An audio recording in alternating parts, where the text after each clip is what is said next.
బంగ్లాదేశ్లో ఇటీవల జరిగిన ఎన్నికల్లో ఘన విజయం సాధించిన బంగ్లాదేశ్ నేషనలిస్ట్ పార్టీ బీఎన్పీ ప్రభుత్వాన్ని ఏర్పాటు చేయబోతుంది. తారిక్ రెహమాన్ నేతృత్వంలో కొలువుదీరనున్న ఈ ప్రభుత్వం ప్రమాణ స్వీకార కార్యక్రమానికి భారత ప్రధానమంత్రి నరేంద్ర మోదీని ఆహ్వానించాలని బీఎన్పీ నిర్ణయించినట్లు తెలుస్తోంది.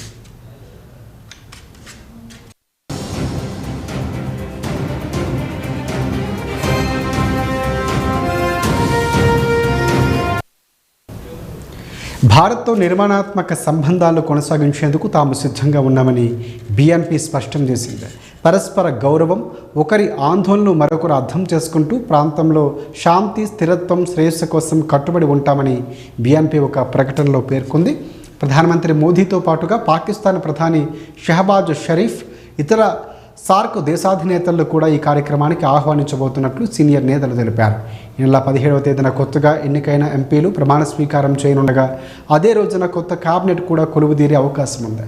దేశ ప్రయోజనాలే తమ తొలి ప్రాధాన్యమని, దానిని దృష్టిలో ఉంచుకొని విదేశాంగ విధానం ఉంటుందని బీఎన్పీ చైర్మన్ తారిక్ రెహమాన్ ఇప్పటికే స్పష్టం చేశారు.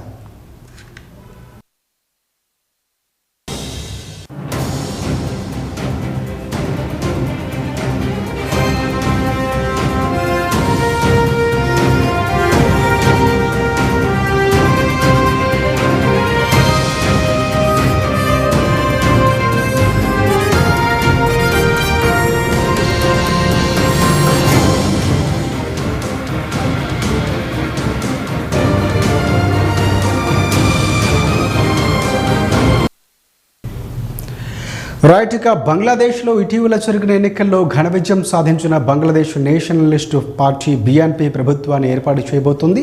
తారిక్ రెహమాన్ నేతృత్వంలో కొలువుదీరనున్న ఈ ప్రభుత్వ ప్రమాణ స్వీకారోత్సవ కార్యక్రమానికి భారత ప్రధానమంత్రి నరేంద్ర మోదీని ఆహ్వానించాలని బీఎన్పీ నిర్ణయించినట్లు తెలుస్తోంది.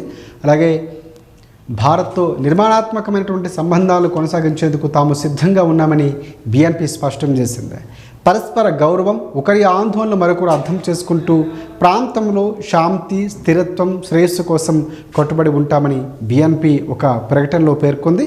ప్రధానమంత్రి మోదీతో పాటుగా పాకిస్తాన్ ప్రధాని షహబాజ్ షరీఫ్, ఇతర సార్క్ దేశాధినేతలు కూడా ఈ కార్యక్రమానికి ఆహ్వానించబోతున్నట్లు సీనియర్ నేతలు కొందరు తెలిపారు. ఈ నెల 17వ తేదీన కొత్తగా ఎన్నికైన ఎంపీలు ప్రమాణ స్వీకార కార్యక్రమం చేస్తూ ఉండగా అదే రోజున కొత్త కేబినెట్ కూడా కొలువుదీరే అవకాశం కనిపిస్తోంది. దేశ ప్రయోజనాలే తమ తొలి ప్రాధాన్యమని, దానిని దృష్టిలో ఉంచుకొని విదేశాంగ విధానం ఉంటుందని బీఎన్పీ చైర్మన్ తారిక్ రెహమాన్ ఇప్పటికే స్పష్టం చేశారు. దీనిపై సర్వత్రా ఉత్కంఠంగా మారింది. ప్రధాని మోడీ వెళ్తారా? బంగ్లాదేశ్కి భారతీయతలో ఉన్నటువంటి ఏవైతే మైనాలకు సంబంధించినటువంటి అంశాలు చాలా కీలకం కానున్నాయి.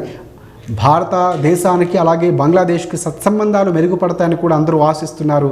ఆ స్థాయిలో విదేశాంగ శాఖ ఉండబోతుందని తారిక్ కూడా తెలిపారు.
T20 ప్రపంచ కప్ 2026లో అభిమానులు ఎప్పుడెప్పుడు అని ఎదురు చూస్తున్నారు.